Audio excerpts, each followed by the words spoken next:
การพัฒนาเศรษฐกิจตอนกลางคืนอยู่เกาะฟูกวกเกาะฟูกวกกำลังมีการหันเปลี่ยนอย่างแห่งกล้าในการพัฒนาเศรษฐกิจตอนกลางคืนโดยเน้นใส่การหลากหลายของผลิตภัณฑ์และยกระดับประสบการณ์ให้แก่นักท่องเที่ยวจากตลาดเดิมถึงการแสดงศิลปะทันสมัยและปัจจุบันเกาะฟูกวกกำลังค่อยๆยืนยันสถานะของตนให้จุดหมายปลายทางที่คึกคืนบ่เพียงแต่ตอนกลางเว้นเท่านั้นตัวอย่างเวลา22 โมงแล้วแต่บรรยากาศอยู่เกาะฟูกวกยังคึกคืนหลายและสภาพดังกล่าวนี้แม้นมีขึ้นอยู่ทุกๆวันของวันอาทิตย์นักท่องเที่ยวสามารถรับฟังเสียงดนตรีตามแคมป์ถนนและลองชิมอาหารที่หลากหลายชนิดและเป็นเอกลักษณ์ของพื้นเมืองแห่งนี้ท่านซูโชปาร์กนักท่องเที่ยวจากสาธารณรัฐเกาหลีกล่าวว่าอยู่ในสาธารณรัฐเกาหลีก็มีหลากหลายตลาดกลางคืนที่มีชื่อเสียงแต่ตลาดกลางคืนอยู่นี่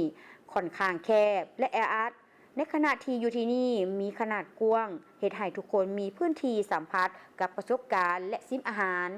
สำหรับพลเมืองสาธารณรัฐเกาหลีเกาะฟูกวกกำลังเป็นจุดหมายใหม่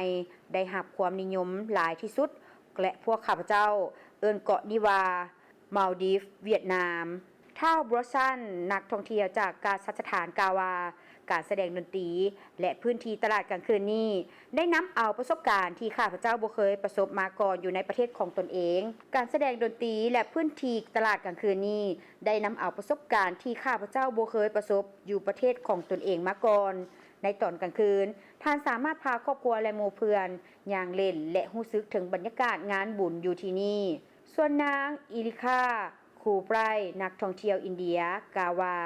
พวกข้าพเจ้ากำลังอยู่ที่เมืองตะเวนตกดินแต่ถึงว่าตะเวนจะตกไปแล้วก็ตามแต่ความงามของเกาะฟูกวกก็ยังมีความสวยงามหลายข้าพเจ้ารู้สึกว่าการแสดงนี้ยิ่งใหญ่หลายและแน่นอนว่าจะช่วยส่งเสริมเศรษฐกิจตอนกลางคืนเติมอีกอิงตามทานนางเวียนวูกิงแองห้องผู้อำนวยการกลุ่มบริษัทซันกรุ๊ปให้ฮู้ว่า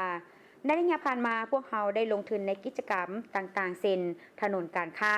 ตลาดกลางคืนห้านอาหารและโดยเฉพาะแมนการแสดงระดับนานาชาติพร้อมทั้งการยิงบั้งไฟดอกทุกๆคืนตลอดปีเฮ็ดให้เกาะฟูกวกกลายเป็นเกาะเดียวในโลกที่มีการยิงบั้งไฟดอกฮอด2รอบตลอด365วัน